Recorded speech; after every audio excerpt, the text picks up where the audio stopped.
Continuamos en este Summit de Energía del Cronista. Vamos a hablar ahora sobre la transición energética hacia las energías limpias. Estamos acá con Gustavo Castagnino, que es director de Asuntos Corporativos de Geneia, y también lo tenemos de manera digital a Martín Genesio, que es el presidente de AES Energía, y a Doris Capurro, que es presidenta y CEO de Luft Energía. Bienvenidos a todos. Bueno, empiezo con Gustavo, que está acá presente en La Rural, y le quería consultar sobre los principales desafíos que tienen las empresas en energías renovables. Hay dos puntualmente: liberar la capacidad de transporte y el financiamiento. Empiezo con el transporte, Gustavo. Bueno, gracias por la invitación. Y bueno, algún beneficio tenía que tener por estar acá presencial, ¿no? Por lo menos empezar. Sí, como bien decís, tenemos dos grandes desafíos en Argentina, en principio, para que las energías renovables sigan creciendo, y tiene que ver, primero, la liberación de capacidad de transporte. La verdad que estamos trabajando de manera mancomunada con el gobierno, en nuestro caso desde la Cámara Eólica, de la cual hoy me toca ser vicepresidente, desde las empresas y otras cámaras, tratando de encontrar maneras virtuosas para que la mayor cantidad de proyectos que no han avanzado por diferentes razones, que hoy obstaculizan capacidad de transporte, puedan bajarse esas empresas de esos proyectos y que se libere capacidad para que podamos nosotros seguir invirtiendo. Eso está pasando ya. Hubo una primera resolución del gobierno, que es la 551, que salió hace unos días, y que básicamente se enfoca al mercado corporativo, al mercado del Mater, el famoso Mater, y que da una serie de facilidades para que esos proyectos puedan darse de baja y esa capacidad de transporte se libere para que otras empresas, como la nuestra, en el caso Geneia, pero otras más, podamos avanzar con nuevos proyectos de renovables, de generación de energía renovable en el mediano plazo, en el corto y mediano plazo. Bueno, y abro el juego también para Martín y para Doris, contar qué desafíos tienen, cómo vienen trabajando también con el gobierno en estos temas. Doris, ¿quieres empezar? Bueno, primero quiero agradecer al cronista por esta invitación y la estoy tomando desde Europa. Estoy en Alemania en este momento, en un momento crucial.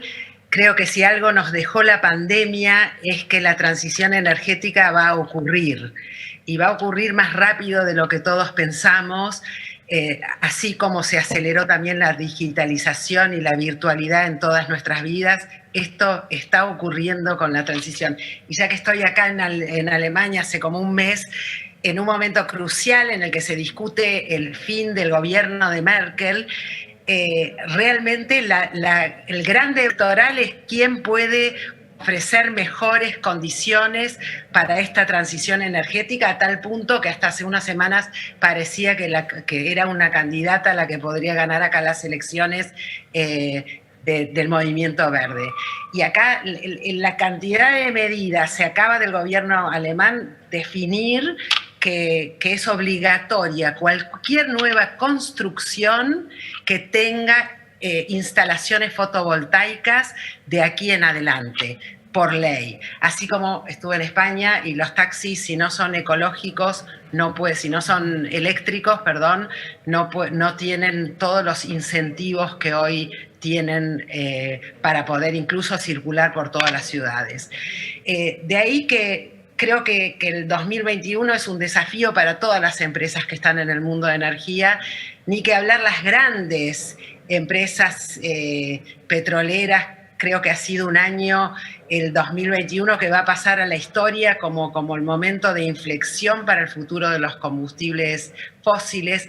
Las tres mayores petroleras del mundo este año, Chevron, ExxonMobil y Shell, sufrieron embates en sus directorios, en la Corte Suprema de La Haya, obligándolas a tomar medidas ya muy concretas y en forma determinante, alineándose a los lineamientos de la resolución de París en cuanto a la baja de las emisiones de gas. En ese contexto que quería contextualizar, en nuestra compañía estamos queriendo contribuir al desarrollo de las soluciones que aceleren esta transformación de la matriz energética, que coincido que en gran parte pasa por la viabilidad de las grandes líneas de transmisión y la posibilidad de darles lugar, pero yo personalmente también creo que pasa por la energía distribuida y no pasa solamente por las grandes líneas de distribución, y nosotros estamos trabajando muy firmemente con empresas internacionales y una nacional muy grande en el tema de la electrificación del transporte, que creo que por eso, digamos, el tema de las líneas de transmisión se ha frenado luego de las fallidas licitaciones y como dijo Arriazu hace un rato, el stop que se produjo al crecimiento renovable después del congelamiento de tarifas que hizo el gobierno anterior en el 2018, pero que hay una oportunidad grande en un trabajo con los ciudadanos, con el gobierno y con las empresas de energía distribuida y de la utilización, maximización e inteligencia del uso de las redes, en lo que nosotros también estamos trabajando con algunas provincias. Tuyo. Martín, ¿querés continuar? Muchas gracias, Doris. Muchas gracias al cronista por la invitación. Buenos días para todos. Muchas gracias, Santiago, también. Doris, Gustavo. A ver, yo no puedo más que coincidir con lo que dijeron mis dos colegas previamente, ¿no? En principio, esta es una frase que yo siempre uso: Argentina, a mi modo de ver las cosas, es el país con mayor potencial energético del mundo. Tenemos un potencial magnífico en todo, en energía eólica, en solar, en minería de litio, en hidrógeno, en shale, en Vaca Muerta, shale gas y shale oil, y también en convencional, por ejemplo en el Golfo San Jorge. Si uno suma todo eso, muy probablemente estemos hablando, no sé si el más, pero uno de los países con mayor potencial energético del mundo. Entonces, no nos queda más que desarrollar ese potencial. Y yo coincido con Doris y agrego a lo que dije recién también el enorme potencial que tenemos al ser un país grande y extenso en energía distribuida también. Coincido con Doris en que la transición energética ya es un hecho, o sea, es algo que se va a dar, y se va a dar más temprano que tarde. Nosotros hace aproximadamente 2 meses lanzamos una nueva imagen corporativa que está basada 100% en esto, en acelerar el futuro de la energía lo más rápido posible. Y en ese sentido la empresa AES a nivel global se puso un objetivo bien grande, digamos, de reducir en un 70% su huella de carbono en el año 2023 comparada con el 16. Más allá de este objetivo que se autoimpuso AES, esto está pasando en todas las empresas grandes del mundo, lo cual demuestra que la transición energética ya es un hecho y ya está siendo adoptada por todas las empresas grandes y las chicas también. Argentina, como dije antes, tiene un potencial de los más grandes del mundo. Yo creo que lo que hace falta, además de ampliar las redes para el caso eólico y solar, hace falta también estabilizar la macro para que los proyectos se vuelvan financiables. Y sobre todo hace falta que nos pongamos de acuerdo para crear una regulación que incentive la inversión que permita desarrollar ese potencial. ¿Cómo nos ponemos de acuerdo? Como dijo Doris, sentándonos a hablar. Los actores son pocos, no son muchos. Estamos hablando de gobierno nacional, gobierno de las provincias, oposición, empresas y sindicatos. 5 actores. Creo que si nos sentamos los 5 en una mesa, nos deberíamos tener que poner de acuerdo, generar una política de Estado para cada uno de estos sectores, y de esa manera terminar aprovechando y desarrollando el enorme y vasto potencial que el país tiene. Cómo Argentina en los últimos tiempos ha aumentado sus compromisos a nivel internacional para reducir su huella de carbono, para reducir la emisión de gases de efecto invernadero. Y esto está también muy relacionado con toda una tendencia global respecto al financiamiento por parte de bancos multilaterales, bancos de desarrollo, incluso estamos hablando de fondos de inversión. Los bancos más importantes del mundo hoy están planteando que el financiamiento va a ir para aquellas empresas, y un poco lo que decía Martín también, para aquellas empresas que tengan por lo menos un camino planteado hacia la carbono neutralidad, hacia ser más verdes. Argentina, obviamente, en el corto plazo, todos sabemos, tiene problemas macroeconómicos que fueron también incrementados o ahondados por la pandemia, por la situación de la pandemia, pero claramente hay fuentes alternativas de financiamiento y también hay muchas empresas en Argentina que están con la posibilidad de usar capital propio para hacer nuevas inversiones y creo que hay maneras creativas para que podamos seguir creciendo a pesar de estas restricciones y como digo, esto que hay una demanda muy grande de las empresas por cambiar su matriz energética, lo estamos viendo todos los días, no solo a nivel global, sino que en Argentina, con lo cual hay una demanda que hoy está superando a la oferta en energías renovables para el mercado corporativo y creo que por ese lado, por ese camino vamos a tener el mayor driver de crecimiento en los próximos, en el corto y mediano plazo en Argentina para la energía limpia, renovable, ¿no? Me interesa esto que comentabas, Gustavo, de que no solamente los bancos y organismos multilaterales, sino también fondos de inversión, acreedores privados, Sí. dejan de privilegiar la renta al cortísimo plazo para empezar a mirar un camino más sostenible en el mediano y largo plazo. Sí, hay una mirada sobre el triple impacto de las compañías que hoy es parte del análisis que hacen los inversores.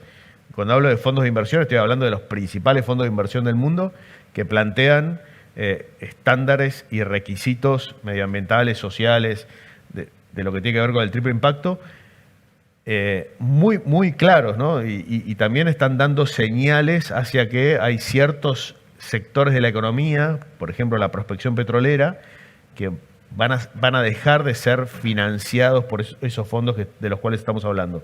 La mirada es hacia empresas cada vez más verdes. Ya recuperamos la conexión con Martín, con Doris, ¿nos están escuchando? Sí, ahora sí, Santiago. Bueno, estábamos hablando sobre la otra restricción que hay puntualmente en la Argentina, que es el financiamiento. Ya hablamos de la capacidad de transporte.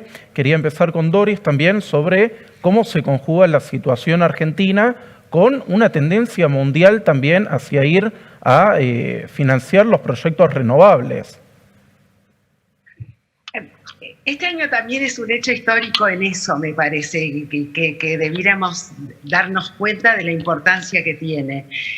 Por primera vez ya no son solo la presión de la opinión pública en general y de los movimientos verdes, es también la conjunción junto con fondos de inversión, junto con accionistas de grandes empresas que les imponen a las empresas transformar su inversión en inversiones hacia las energías renovables y hacia disminuir sus inversiones en los fósiles. Yo creo que es un hecho muy impactante. Hay un foro como este, pero internacional, que es el CERAWeek, que seguramente casi todos los oyentes escucharon hablar, en las que se reúne la cumbre del petróleo y del gas del mundo hace muchos años en Houston, y estos últimos años, y en este en particular, la transición energética ha sido el tema principal, en el cual tuve la ocasión de escuchar al CEO de Shell, que cuenta que compraron una empresa de cargadores eléctricos para los autos, y que van a invertir cientos de millones de dólares en poner en Europa, creo que 1,5 millones de cargadores en el futuro inmediato. Hablo de Shell, o sea, una compañía petrolera que va a instalar cargadores eléctricos y como explicó, tal vez no por vocación, sino por la presión de reinventar el negocio y reinventar un negocio que sea aceptado por la opinión pública, un poco admitiendo que el tema pasa porque hoy el mundo está exigiendo un cambio. Y en ese mundo lo que se incluye hoy son grandes fondos de inversión, pequeños fondos de inversión, por supuesto, además de los bancos y de los multilaterales.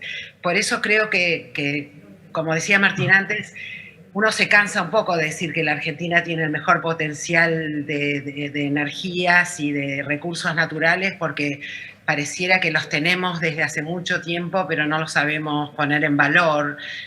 Pero la oportunidad hoy, particularmente en este tema de la energía renovable, es enorme, y creo que podemos usufructuar de eso en la medida en que haya un trabajo conjunto, porque que claramente no va a haber ningún inversor ni para vaca muerta ni para las energías renovables si tiene que traer dólares y no se los puede llevar en dólares. O sea, trae dólares, billetes y no se puede. Es un no-go del criterio de inversión más básico. Ya no hablamos de los retornos básicos, sino de la posibilidad, con lo cual no alcanza, me parece. Creo que va a ser muy importante el acuerdo con el Fondo Monetario, pero también insuficiente si no hay un plan energético a más largo plazo, con un consenso y una política acordada entre todos los sectores y con reglas de juego para los inversores, porque este país no lo vamos a poner en marcha con las inversiones locales, que son insuficientes, sino que necesitamos a los capitales para que vengan y nos pongan estos valores que tenemos de recursos naturales a producir. Martín.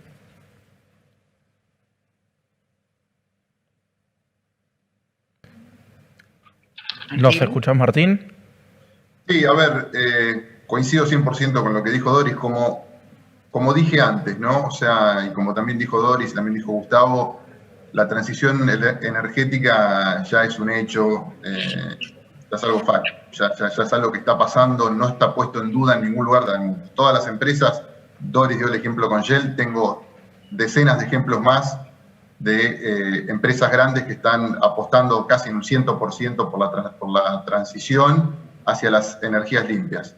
En ese punto, bueno, otro de los ejemplos es lo que yo estaba mencionando antes respecto de este objetivo autoimpuesto por AE para el año 2023. 2023, estamos hablando de acá a un año y medio, ¿sí? O sea, no solo se está viendo que la transición energética es un hecho, sino que lo que se está viendo es que se está acelerando a pasos agigantados.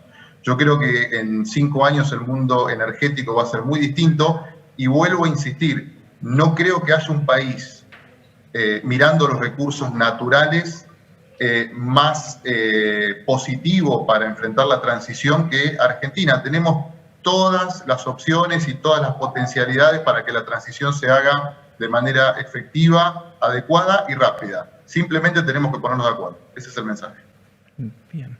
Y ahora, por el lado de los costos, se vio en los últimos 20 años y sobre todo en el periodo más reciente una baja de los costos de las energías renovables, pero siempre se habla desde la industria de poder ir un poco más allá. En este sentido, ¿cuál es el desafío para seguir bajando los costos de la energía eólica, la energía solar y otras fuentes de energía? ¿Querés arrancar, Martín? Dale, sí, como no, gracias Santiago por la pregunta. El desafío es seguir adoptándolas.